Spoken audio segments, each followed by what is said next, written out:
murakoze mbanje kubasuhuza nshimira buri wese udukurikira nyuma yo kubona ko hari umubare munini w'abantu bafite icyo bakora twakwita abashomeri duhisemo creatinga ino channel kugira ngo dufashe abantu kwihangira imirimo kuko ni ingaruka za covid. Mu ngaruka za covid harimo ko harimo abantu bashobora kuzatakaza imirimo yabo. Niyo mpamvu dushinze uru rubuga kugira ngo rurusheho kutwongerera ubumenyi ngiro cyane cyane mu kwihangira imirimo. Tuzaganira n'impuguke nyinshi zitandukanye ndetse n'abakora business zigiye zitandukanye. Hano dutangiye dusobanura what is competence and competencies. So ni competencies ni nyinshi cyane, ariko channel yacu yo izibanda ku bumenyi ngiro mu kurushaho gukora business ndetse no gutunganya ibyo dusanzwe dukora. Tuzatanga ubujyanama mu guhanga imirimo ndetse n'abazabyifuza tuzabafasha gukora imishinga iciriritse kugira ngo babone inkunga mu mabanki. Business ideas, hano twashatse kuvuga bimwe mu bitekerezo biri inyuma ya business. Aha ngaha turavuga business isobanurwa mu buryo bwinshi butandukanye, ariko twebwe twifuje yuko turaza kugira isesengura wenda tuzabyumvikane. Business is a process of selling and buying goods. Aha ngaha niyo nyito abantu benshi tuzi ko business ari uburyo bwo gucuruza cyangwa guhaha, ariko business ishobora kuba ari n'ahantu ukorera umurimo yawe ya buri munsi, nayo ari business. Ariko tugenekereje mu Kinyarwanda kugira ngo turusheho kuzabyumva kimwe neza, nuko business hano twayita shore nunguke, kuko tugiye gutangira kwiga uburyo twashora ndetse n'uburyo twabona inyungu. Ikindi rero ni byiza kumenya icyo business ari cyo mbere yuko ukora, kuko nkuko tuzi yuko utazi yava atamenya naho agana. Ni byiza rero kumenya business mbere yo gutangira kuyikora, ugatangira kubitekereza ukabuzi n'ibyo ugiyemo. Niki rero gituma business itanga umusaruro? Ikintu cya mbere gituma business itanga umusaruro nuko uba warayitekerejeho neza mbere yo kuyikora. Kenshi abantu bibwira yuko kuba ufite amafaranga bihagije ngo uhite ukora business, ariko mu by'ukuri mugenda muganira n'abantu benshi batandukanye muzumva ko hari abari bafite amafaranga ariko batigeze babasha kugera ku musaruro. Ibyo rero byaragiye biterwa no kuba atarabanje kuyitekerezaho ngo ayinonosore mbere yo kuyikora. Ikindi ni ugukora business wumva wishimiye kandi koko ushoboye. Ntabwo uzajya gutekereza business ihambaye cyane ariko kandi nta bushobozi bwayo ifite. Ikindi ntabwo ari byiza kujya gukora business kubera ko ubonye abandi bayikora. Icyiza ni ugukora business kubera kuyikunda. Icyo gihe ni nabyo bizatuma ubasha kuyitangira ukayishyiramo imbaraga zawe zose. Ikindi kintu cy'ingenzi kandi gikomeye nicyo kizahita gikurikiraho mu isomo ryacu rikurikira iri ngiri, ni ikijyanye no market research. Market research ni ukubanza kumenya isoko. Ugomba kubanza ukamenya aho ugiye gukorera, ukamenya abakiriya bawe ndetse ukamenya nabo muzaba muhangana. Ni byiza rero kubanza gushakisha ubumenyi buhagije mbere yo gutangira business yawe, kugira ngo ni ibibazo uzagenda uhura nabyo uzabe warabitekerejeho, uzabe warabishatseho amakuru mbere yo gutangira. Ninde muntu rero uzakora business? Ninde muntu uzabasha gukora business ikabasha kugenda neza? Business izakorwa na wa muntu hano twavuze ngo person must take initiative. Wa muntu ufata umwanzuro akavuga ati ibintu nabitekerejeho nabitunganyije nabinononsoye, noneho igisigaye nuko ntangira business yanjye. Abasha kumva ururimi rw'icyongereza twaranditse decide and act your own without waiting something.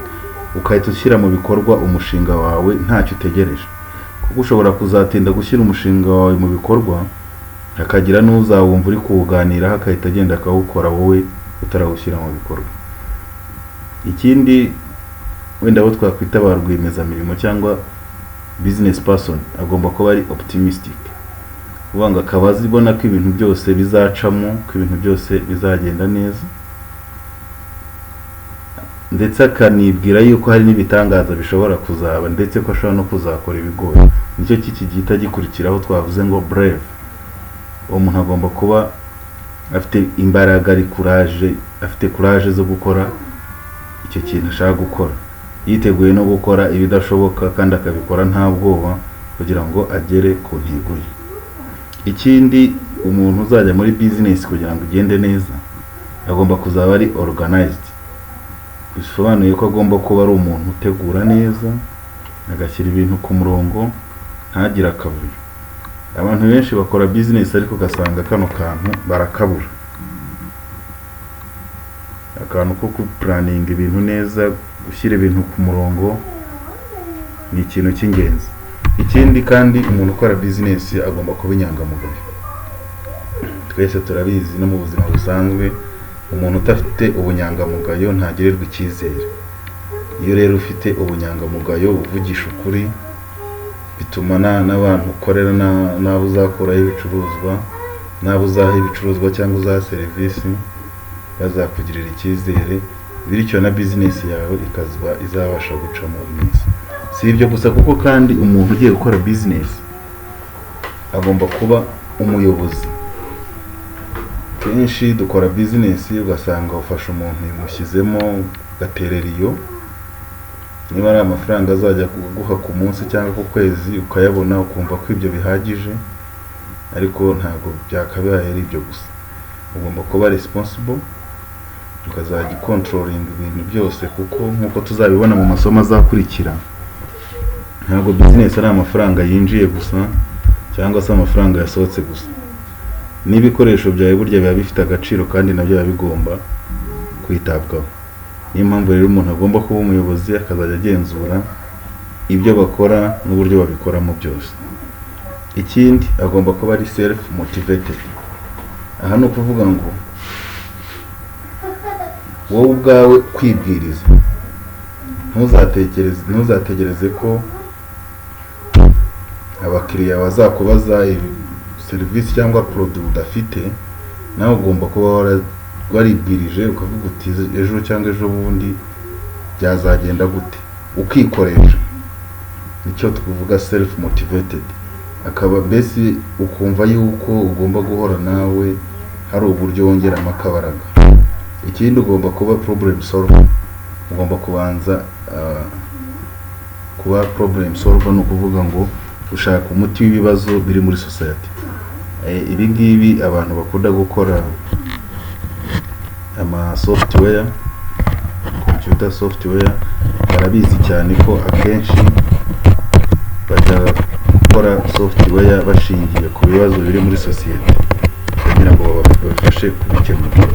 Ariko si bo gusa, kuko ushobora nawe kuba uri ahantu ubona ko hari ikibazo. Naba nk'urugero, ushobora kuba utuye ahantu ukabona ko nta bacuruzi b'imbuto bahari, nawe ukaba wakora iyo business yo gucuruza imbuto. Ushobora kuba uri ahantu uturanye n'abantu muri quartier ukabona nta muntu uhari ucuruza ibikomoka ku matungo urugero, nawe ukaba wakora iyo business. Aka kantu hano ho ngashimangire, iyo ari gutyo bimeze, ukaba witeguye kugendera no ku bindi twavuze ruguru, business yawe iba ifite amahirwe menshi yo kuzacamo neza, ikaba yagenda neza. Ikindi ni kuba innovative, gushaka guhanga udushya, gushaka ibitekerezo bishya, cyangwa se no guhindura uburyo ibintu bikorwamo bikarushaho kuba byiza. Ikindi, agomba kuba ari analytical. ni ukuvuga ngo agomba kumenya itandukaniro ry'ibintu bafite, imibare yabyo, igiciro, quantity, umubare, cyangwa navuga ngo agomba kuba afite imibare mu mutwe, kuba yumva yiteguye kuzajya abasha gutunganya imibare, niba ari ukubara ibyinjiye, kubara ibyasohotse, gutunganya ibitabo by'umutungo n'ibindi byose, kuko muri business hazazamo kubarura ibintu byinshi bigiye bitandukanye, nabyo tuzabibona mu masomo azakurikira mu buryo burambuye. So mbere yuko dusoza, kugira ngo mbone ko twakurikiye, ndabaha umukoro. Ni byiza ko mwaza gusubiza muri comment cyangwa se mukanatwandikira. Hari mugenzi wacu witwa Jean arifuza gukora business yifuza gukora niyo kuboha uduseke. Mu murenge atuyemo nta wundi muntu ukora uduseke, ariko abakerarugendo bakunda kuza muri uwo murenge kubera ibyiza nyaburanga bihari,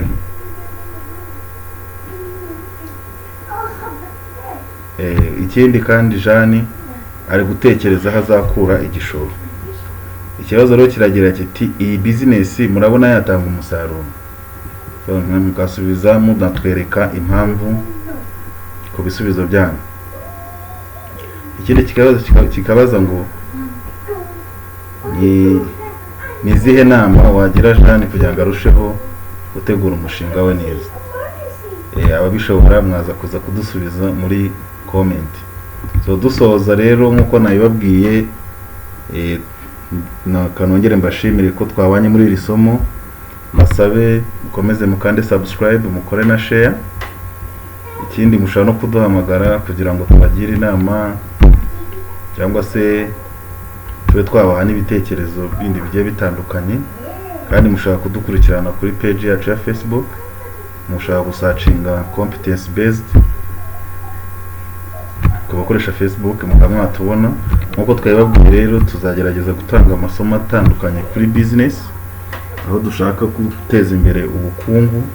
Ikindi tuzaganira n'abatangabuhamya benshi bagiye bakora business, cyangwa abantu bagiye bafite ibintu byinshi bagezeho bo mu nzego zigiye zitandukanye. Ikindi channel yacu kandi izashyiramo science na technology, aho tuzita cyane kuri ICT, kuko no mu bintu bigiye bituma twabibonye ko umuntu ugiye muri business agomba gutekereza nanone kuri innovation rero muri iyi minsi aho yigaragaza cyane cyangwa aho tuyibona cyane yateye imbere ni muri ICT.